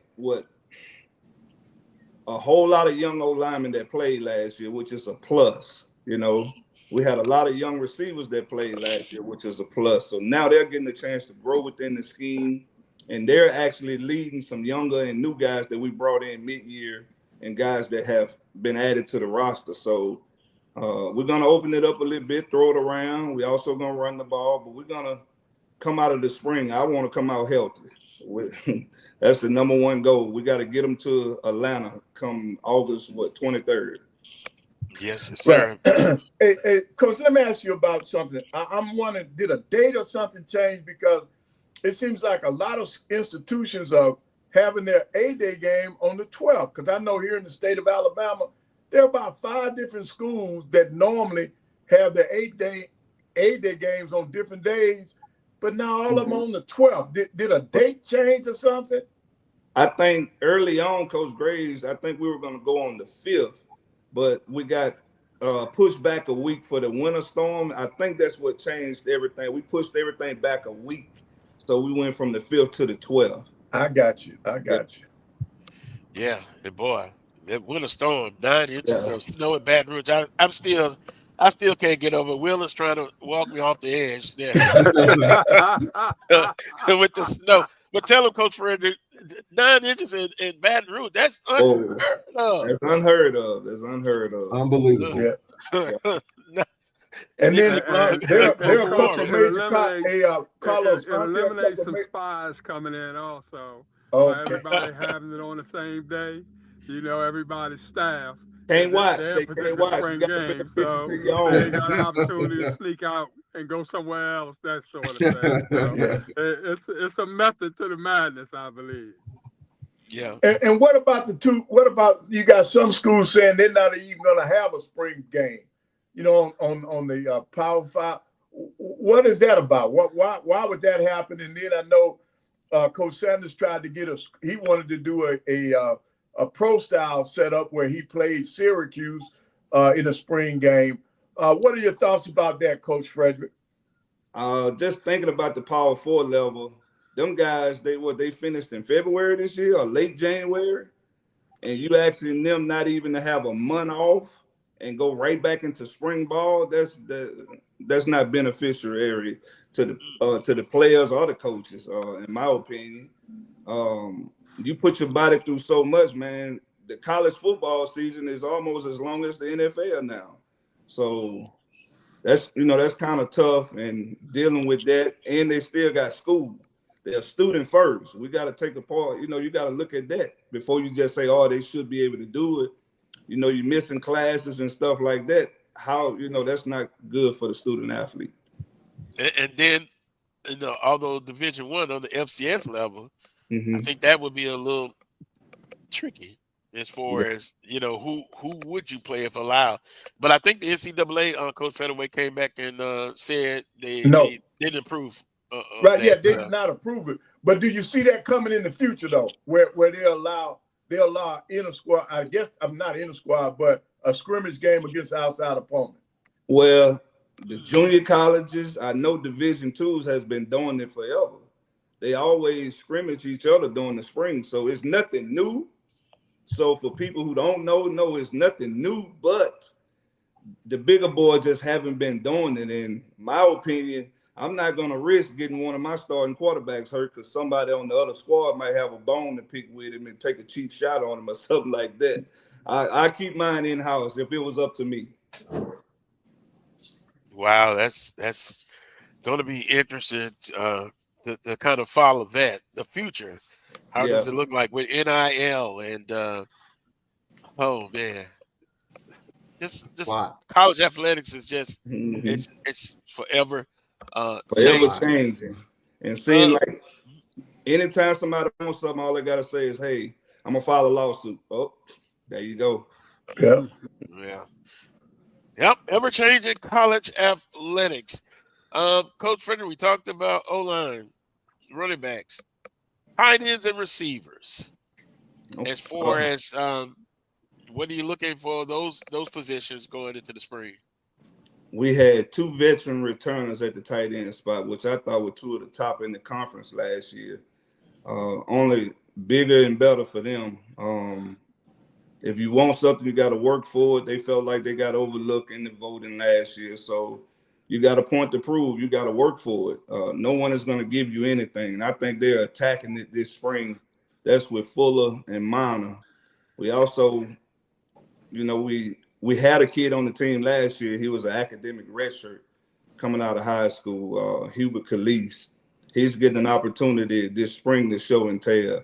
I could see why he had the offers he had, but couldn't, due to some grade issues, he couldn't go there. So I thought we got a steal with him. Very athletic guy. And we're probably going to look to add one more guy to that room in the spring recruiting to have him in here, come fall. In the wideout room, Darren Morris is probably the top return. I think he was the leading receiver last year on the team. He's looking for a great senior year. Cam Jefferson brings experience back. And we got some young guys that played last year, like a Kobe Brown. I think he's going to shock the SWAC. You know what I'm saying? I think he got a huge upside to what he could be, and he's working very hard to get there. We also added a mid-year guy, Malachi Jackson, bigger receiver that's here, fast, physical, great hands. So, and then we signed, we're going to sign a couple more guys to add in there as well. Because Coach Frederick, I think the portal it just opened back up, right? Or it's about April 16th. Oh, okay. Open up April 16th. Well, and when you look at that portal, there are more student athletes than positions. Some would say. So I know every guest we have, including Coach Graves, it has to be the right fit, the best fit, and you got to kind of do your due diligence and your homework as far as adding pieces to your team. But it's something interesting you said early on. Basically, paraphrase it, you're going to fit offensively what you do according to the personnel that you have. Because Coach Frederick, everybody talks to me about, they say Coach Frederick, he likes that dual threat quarterback all the time. But it was interesting that you said that. The guy that win the job, again, the offense is going to cater around him. We're going to set the offense up to him. I've been around the game a little time, not too long, like Coach Pettaway and them. So, I'm going to stay in my lane on that. I'm always open to learning, man. And, the guys, you be around the game, be around some great coaches. They'll tell you it's not what you want, it's what they can do. And so we're going to set the offense up to help our players be in the best position to make plays. So that's what we're going to do. Now, Coach Graves didn't tell you about taking a shot at my Miami Heat, did he? Because I know his Knicks. Last time we had him on, he said basically he can't point fingers because they're not doing as well as he thought they should be at this time. But hey, they're doing better than the Heat. Heavy. He haven't been too heavy on the NBA right now. He's on college basketball. He's on one. He is on one. Playoffs right around the corner, Coach. Yeah, some kind of way he picked the University of Houston to win it all, and they still in it. So he let them go every day. Coach Sam, oh man, run him out the gym. So that's my pick. Yep. Well, I got them going to the championship game, but they're not going to win it. Okay. Yeah, Coach Pettaway got Auburn, I believe. Yep. I got Houston and Auburn in the championship. Wow. Coach Pearl is what? He's a player's coach. And just Duke, for some reason, Duke is equivalent to the Boston Celtics to me. I mean, hey. And they've got an outstanding freshman, but it starts tonight. On that note, Coach Frederick, closing comments for you? Well, I got to give a shout out to my man. I was backstage, but I was listening to Dr. Cavil, man. Great guy. Yeah. I met him when I was in Texas working over there. I love what y'all do. I know he got his platform. You have yours. I try to chime in when I can. I listen and stuff. But, man, awesome guy. Keep doing what y'all doing. Hopefully y'all can help normalize this thing again. You know, they put some minds to the table that understand what it takes to be in the college profession. But go Jags and hey, get them season tickets. There you go. Yes, sir. Go, and the season starts in the SWAC MEAC Challenge. Yep. Against North Carolina Central. Hey, I know you guys know the coaches on that staff and that program. I passed by Trey Oliver at what was it? SWAC Media Day last year. No, Celebration Bowl. I'm sorry. And I saw him and some of the other legendary coaches, Coach Washington and Coach Broadway. I actually took a picture, but Coach, I couldn't remember the Jackson State guy I took a picture with. He's an NFL NFL guy. Oh man, I'm going to put that picture up. But the relationships, those are important. Wait a minute. One quick question for you, Coach Frederick. What's that? Willie Bowden. Oh boy, Coach, will we get bigger, faster, and stronger than last year? Oh, without a doubt, we're already bigger. We're already stronger in some of the spots. So we're getting the speed. You know, you can't coach speed. Either you got it or you don't. So we're recruiting some guys with some speed that's going to be some game changers, for this program. What Coach Gray like to say, life changes. So life changes. Life changes. On that note, have a great rest of your weekend with the wife and the family, and we appreciate the time and We'll get a chance before you let me go, congratulations. Is it happy anniversary, right? 22 years? Yeah, 22 years. You see how I'm looking. It's always a point where, and my father who passed, he said, it's like you have your good days and your bad days. But if your good days outweigh your bad days, then you're doing it right. And so you have to, continue to try to improve your relationship. Communication. I'm one that will talk you to death. So sometimes she has to say, come on, enough. Just listen. No talking. and that's what you learn. And by the way, Wheeler, former offensive lineman himself, I bet you'll be happy with run on first, run on second, and pass when necessary. Right, Wheeler? You got that right. Oh, we gotta throw on first down sometime. Gotta do it. Now listen, this is I don't want to give away, why we do stuff we do, but if they play you for the pass on first down, why not run it? If they load the box up and try to take away the run, then why not pass?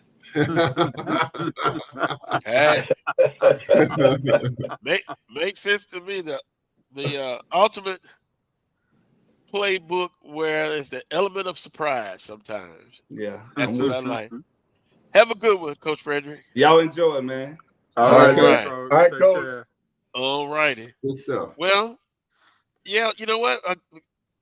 My other guest, he says he's ready. Now, I got to practice on this last name. He's from Etna Carr in New Orleans. When you look at the state of Louisiana, there's North Louisiana, Central Louisiana, then there's South Louisiana, then there's New Orleans, baby, and Lafayette. So I'm going to have to practice on this name. Tyrik Brigalia. I'm going to ask him. He's scheduled to join us next. Right here on the Coles Brown Show. And also, we're going to talk again with Coach Pettaway. He just said Auburn in the Final Four. And I'll tell you something else, Coach Pettaway. The Lakers, oh, my God. Oh, man. They start off ESPN every day with the Lakers. But I don't know, Charles. I don't know, Charles. I'm with you. Trust me, I'm with you. Speak to me in the playoffs start, in 2 weeks? Yeah. Let's get to the playoffs. That's all I'm waiting for. All this talk, LeBron, Luka. Come on, man. let's get to the playoffs. Let's let the rubber hit the road. Let's see what that looks like. Well, That's all I got to say on that. Right, I understand. I'm not talking about my team. I'm almost hoping that they missed a play-in, but it looks like they're gonna make it. But they won 8 in a row, didn't they? They had an 8-game winning streak. They were hot. Well, yeah, they won 6 in a row. 6 in a row. Okay. They defeated a kind of somewhat depleted Boston team, but hey, that was a good victory. Yeah. And then they lost. The other night against Memphis on the last second shot. So yeah, I saw that. They're still my boys, though. But we shall see.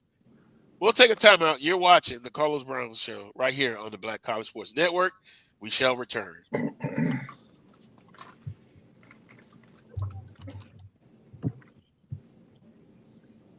Well, maybe not. Planning an event? From weddings to corporate functions, CMJ Events LLC brings over 15 years of experience to make your vision a reality.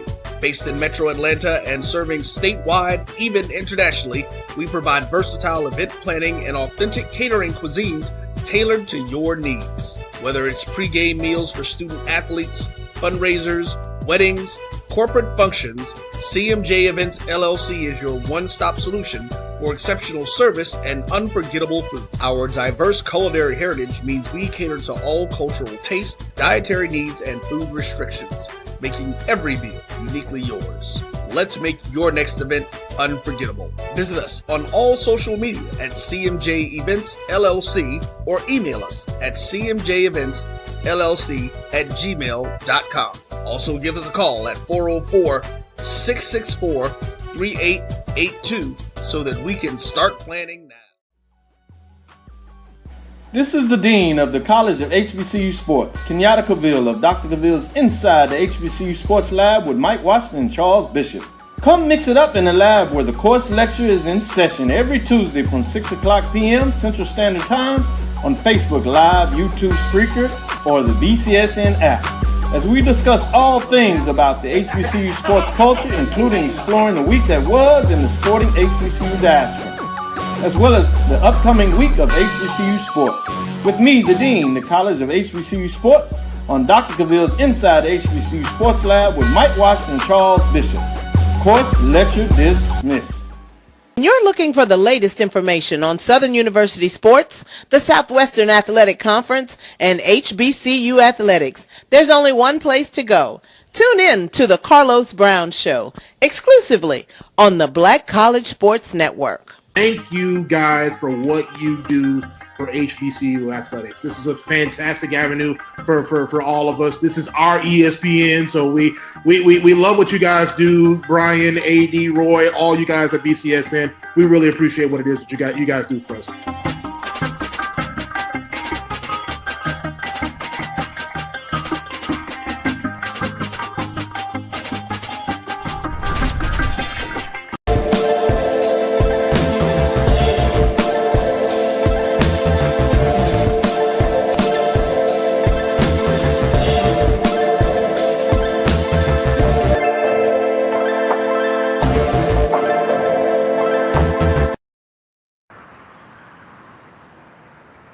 Welcome back to this week's edition of the Carlos Brown Show right here on the Black College Sports Network.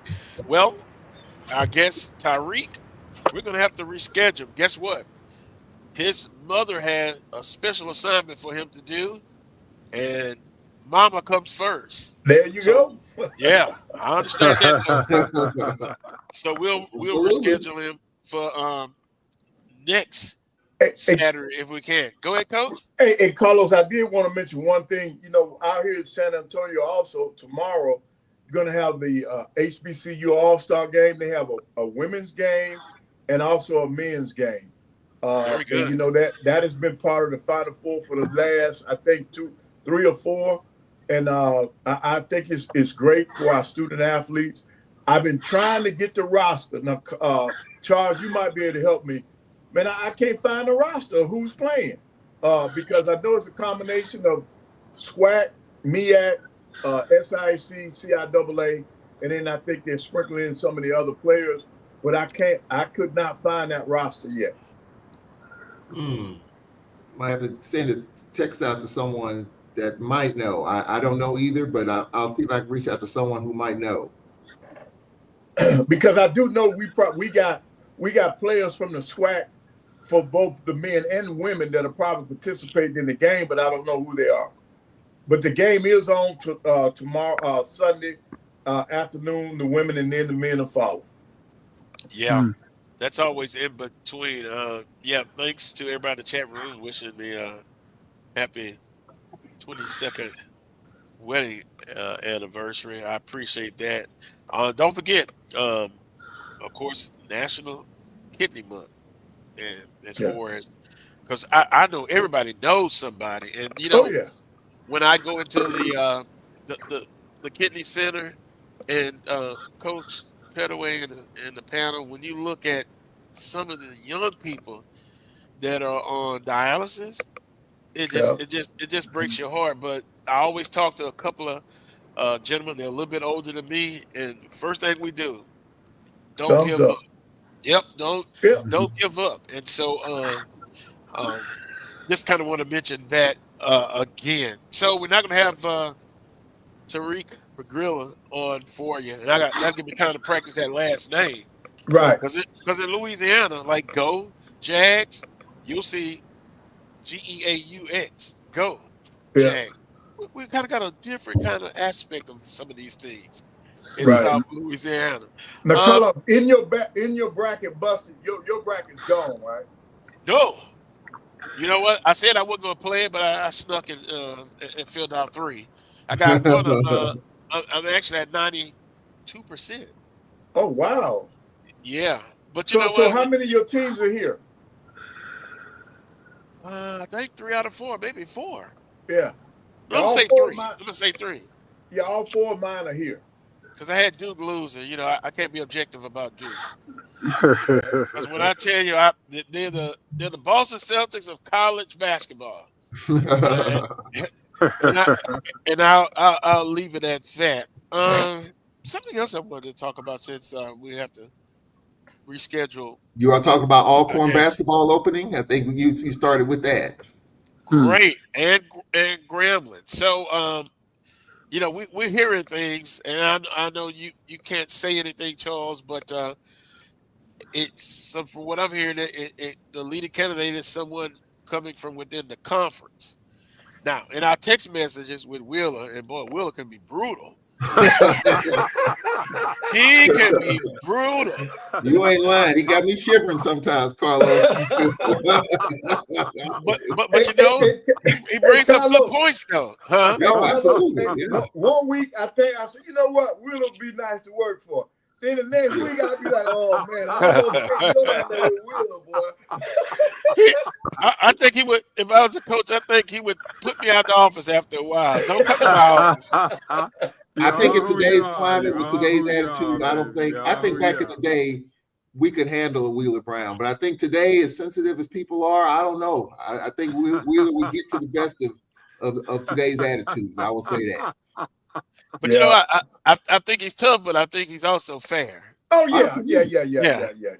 I think Wheeler would be great to work for because number one, I think you understand where he's coming from, and that's really that's all you want in your boss. You want to know where they stand, and then you work from there, man. So no, I'm just teasing, Willie. You would be, you are not would be. You are a great athletic director, and your philosophy, I think, would fit a lot of coaches. Well, I appreciate it, Coach. You know, my thing has always been to be able to explain it to your constituents, to be able for them to understand. Might not necessarily agree, but for them to understand where you're coming from, you know, why you make the moves you make, that sort of thing. And I think if you put it all out there, you know, so that they can see, you know, like I said, they might not necessarily agree with it, but at least they understand, you know, why it is that you're moving in the direction that you're moving. And, you know, for me, it's all about resources. You know, I'm not going to expect a miracle out of a coach that I know that I'm not supporting miracle-wise. You know, and I'm gonna go to bat for that particular guy. You know, if I know that I'm not giving Coach Pettaway all the resources necessary to be successful, you know, I mean, I'm gonna say, Coach Pettaway, you know, we want to win, and you know, I'm a, you know, be on that soapbox, that sort of thing, no doubt about that, you know. But I'm gonna let Coach Pettaway know, you know, look, I know we're only paying for like 10 wins, you know, can you give me 12? Yeah. Can you give me 13? Yeah. You know, and you know, if that being the case, then I know that we're overachieving pretty much in every way, you know, and that you're bringing the extras to the table that it's going to take ultimately for us to get over the hump. And we'll get better as it goes along. You know, I'm going to slide you a few things here and there as you're moving forward. You know, and I'm going to be preaching patience out there to the masses and all that sort. I'm not going to badmouth my coaches. Ain't no doubt Right. about that. Right. You know, but like you just said, they're going to know where I'm coming from all the time. Right. You know, we're not going to sit down and have a discussion every 2 weeks or what have you. That I may pop in practice just for the hell of it because I'm a former coach and I like practice. I Right. love practice. You know, that's what I've always been. I like practice more than games. You know, because I think you really see more in terms of, you know, what the kids bring to the table and all that sort of thing and stuff. So, you know, yeah, I'm a hardliner, Carlos. Ain't no Yeah. doubt about that. But you know, I believe in trying to give my coaches the things necessary in order to be successful, and then I'm gonna hold them accountable, you know, for success or lack of. Right. You know what And got me shivering? I saw Dr. Scott out here yesterday, Charles, and he was in the lobby of one at the Hilton, and I guess he's out here now, talking to people, trying to get on top of bringing somebody in, because what you don't want to do, you don't want this process to extend and then they miss, you know, they missed the part of the recruiting season. You got to get somebody in there to give them a chance, because Grambling is a very solid program. And so I think the quicker they can get somebody in there, the better chance that coach will have of keeping the ball rolling. And in terms of where you all are, Alcorn, now you all have been on the market longer than anybody. Alabama A&M was the shortest run now in terms of naming a coach. But even with Alcorn, if they're ready to pull the trigger Wednesday, that's great. That gives that coach an opportunity to do something in this recruiting cycle. And I think that's very important, because in the past, we have missed our recruiting cycles, Carlos. I'm sorry. Go ahead. Oh, no. I was just going to add, in the chat room, Brian Fulfer said, better opening, Alcorn or Grambling. I would say Grambling. Oh yes. Yeah, no doubt. Grambling's are better because the culture is really there, but when the culture is in both places. But to me, Grambling has more to offer when it comes to a coach coming in there, hitting the ground, running right away.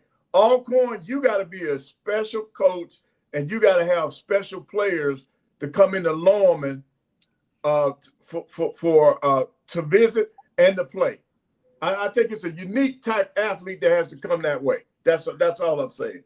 Nothing. But what I'm hoping is Dr. Scott had a short list in mind, okay, because he should have known the moment that Dr. Bryan got hired at A&M that if there was going to be a basketball change going on, he was coming after his guy.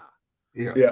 You know, so the moment all that transpired, you know, if I'm Scott, then, you know, I got that short list already ready, you know, and I'm contacting people and I'm, you know, getting my mindset straight, that sort of thing. You know, what I'm wary of is that, you know, how we like to do the committee thing and all that sort of thing, everything else that goes with that. We got to go through 300 people in order to hire a coach. You know, when folk have gotten out of the way to let the AD do their thing, you know, then the AD got to hit it. You know, he got to hit it. Ain't no doubt about that. And Charles, that's where I put your AD at right now. because it seems like everybody's gotten out of the way so that he can make a choice. Well, So he's got to be able to explain that choice. He's got to be able for the masses, alums, and everybody else to understand why it is that he's made the choice that he's made. And then he himself has got to understand that it's going to be a small margin for error. He got to hit this, because all the blame or lack thereof is going to fall right back on him should things not work out right, with the hire. Well, let me kind of explain our situation here. Obviously, Landon Bussie did a great job, left the program in better shape than when he found it. There's no question about that. We are a top 4, top 5 program. There's no doubt about that. So when you look at where we are right now and based on who you're trying to hire, you want to keep the standards high. There's no question about that. So I've been getting calls the last few weeks from former coaches, former assistant coaches. Some coaches have been at Alcorn once already. They're interested in the job again. Some assistants that were at Alcorn before are interested in the head job. All walks of life. I've been getting calls, and all I do is just forward it on to the athletic director. It's not my call, it's not my decision, but there's a great deal of interest. Based on what I've been told, our plan right now is to have a press conference sometime next week. Looking at right now Wednesday of next week as perhaps naming that person, and whoever it is. And I'm not going to give any names or anything because some of these folks are currently employed at other places, so you want to protect that privacy. But clearly, there's a lot of discussion amongst who it should be. Former Alcornites, assistants at other places. Just trying to keep the level high, and I think that's the big challenge that we have right now. Alcorn's in a good place. The program's in a good place. We're laughing at Brian Fulford. Brian's resume will probably be in file 13 before it even gets to Alcorn's campus. Then Charles, I gotta have a top 5 coach. Yeah. In my mind, I gotta have a top 5 coach. Because that's where I envision the program being. The cupboard is not necessarily bare or what have you, but like you said, Bussie left it in better shape than it was when he got it. Yeah. So is this obviously is not the kind of program for a complete rebuild. So I'm not looking at a complete rebuild kind of coach coming in. I'm looking for somebody that's going to be able to, hit the ground running, to have some of the same early successes like a Coach Johnson has had. Right. So now, A.D. Brown, where we are. When you say you want a top 5 coach, does that mean top 5 money? I'm gonna say if that person is worthy of that, then I'm gonna say yes. Okay. Get those cards ready. I want the resources to match my expectations. Well, I can tell you. That's what I was saying. You said top 5, so unless I know I'm gonna hit lightning in a bottle. If I got a D2 guy out there that has had some success, that I know I can get, I ain't gonna say on a semi-cheap, but I know I can, get at a little cheaper rate or what have you, then I might want to roll the dice on that, but he's gonna have to have a history of success as a head coach, even though it's on the D2 level. I'm still cool with that. And go ahead, Charles.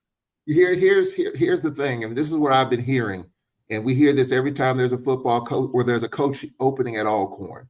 This is clear for any place. You got to find somebody that's the right fit for Alcorn State University. Mm-hmm. We all know where we are. We all know where we're located. And we all know from a budget standpoint where we are. Landon Bussie elevated his position from when he got there to when he left. He won 2 regular season championships, 2 NITs, Coach of the Year. He deserved everything he got contractually and financially. But with this next coach, you have to understand where we are. Do they understand our financial ramifications, limitations, whatever the case may be? And that's a decision that's probably already been made. If it's going to be midweek, you pretty much imagine the process is done already in terms of who this next coach is going to be. And so it's going to be a challenge to see who that's going to be, and will that person be the right fit? We have had Charles, can I really say that we are a top 5 program in every way? Or we're looking for somebody, we're looking for an overachiever, somebody that can get us in that top 5, with the limited resources that we have to work with. Because we're talking 2 different tracks. Yeah. That we're gonna need to go in. If I don't have top 5 resources and top 5 money, can I demand top 5 results, or can I attract a top 5 person? And the answer may be no. So I'm looking at an overachiever, somebody that may be a D2 guy, that has had some success on a D2 level. Maybe I can catch lightning in a bottle. He can come in and do some of the things that Bussy did. And I know that after a few years, I'm probably going to lose this guy too, unless the dynamics change. Yeah. But I'm hoping that he leaves it in better shape than it was when he got it. And then hopefully I can strike lightning in the bottle again when the time comes, because it's surely coming. There's no doubt about that. Yeah. Well, go ahead, Charles. Go ahead. Well, I think Landon Bussy, I mean, just to reiterate Landon Bussy's position, Landon Bussy caught a lot of people off guard. He was hired at Prairie View as a lead assistant. Prairie View was a winning program when he was there as a lead assistant. He kind of grew on a lot of fans. And so he earned everything he got there, because no one knew anything about Landon Bussy. I probably know more about him than just about anybody because I was around him all the time. So do you want another guy like that who's been a part of a winning program as an assistant? Okay, and there's some assistants out there that are coaching in the SWAC right now that were interested in the job that contacted me about the job. So dropping a clue there. Dropping a clue there, Charles. I'm just being honest, like, not name dropping, but I'm just saying. I mean, this job has drawn some interest from high school coaches, people who've coached in high school, JUCO, as well as assistant coaches in this conference that have contacted me that said they have applied, former coaches. So the question is, and it is a ticklish situation, because you got 3 players right now that were a big part of this team's last year's success. It's kind of waiting to see who the next head coach is going to be before whether or not they're in the portal. But if we hire the right kind of coach and they gel with the players that we have, they may stay. Some might go to Chicago State. I can tell you 2 of our assistants are going to Chicago State. I can tell you that right now. That's one of them stopped me on campus yesterday. Bags packed, truck packed. He said he's headed to Chicago. So, I mean, which you kind of already knew that was probably going to happen. So, this coach has got to come in, whoever it is, and, the fans have to be attached to it. I think that's the other thing. Fans have names in mind who they think should be the next head coach. But I think it's a little bit more personable for some of our fans. They want to have a connection with the head coach in some way. And Landon Bussy was a good coach, no doubt about it. But he wasn't that outgoing guy like some of the other coaches that we've seen. And so I think that's what our fans are looking for. Some are hardliners. They just want a winner. They want someone that's going to come in and keep the program at a high level. And so that's going to be the challenge. Finances could also play a factor in it too. Landon Bussy made a pretty good coin when he was at Alcorn, but he deserved it because he won championships regular season. Didn't win the SWAC tournament, but he got everything else that was there. So but the message needs to be out there. The message needs to be out there, Charles. You guys have always been overachievers. Mm-hmm. Pretty much in every way, shape, form, or fashion. To be one of the smallest schools, in the conference, with one of the smallest budgets, one of the smaller budgets in the conference, but you guys have always demanded excellence and have gotten excellence for the most part, and your fan base has been spoiled by that excellence, not by how hard it is to get to where you guys are. And I think that, from the AD on down, the president's office also, that part of the message needs to be front and center.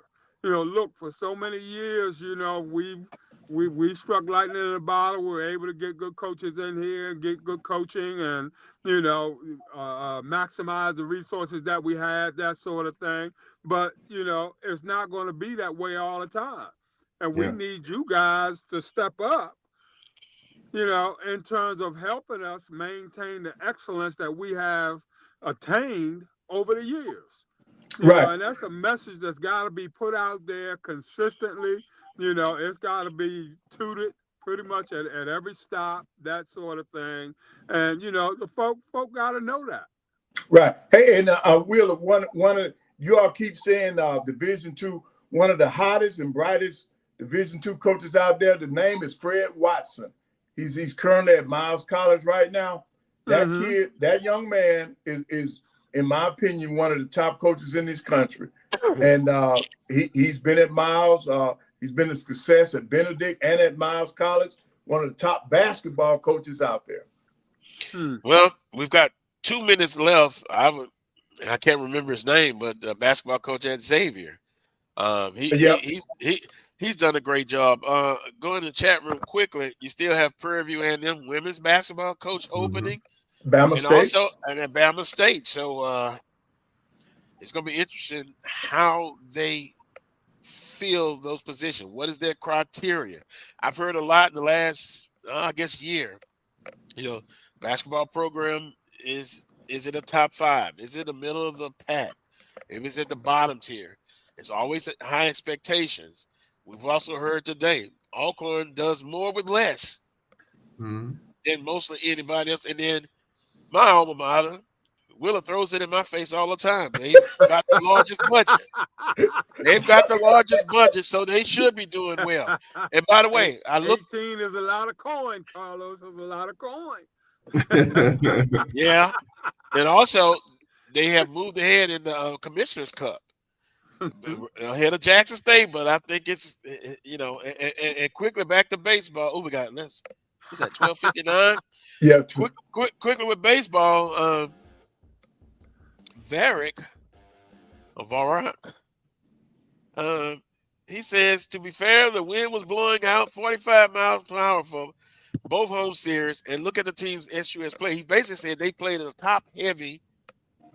They've had a top-heavy schedule, so they'll start playing the bottom team. So VW says we look to see if that team can improve. On that note, I want to thank Coach Mark Frederick, Dr. Kenyatta Cavil, the panel, and everybody in the chat room. It's time to go. We'll see you next Saturday at 11 a.m. for another edition of the Carlos Brown Show right here on the Black College Sports Network. Peace and God bless.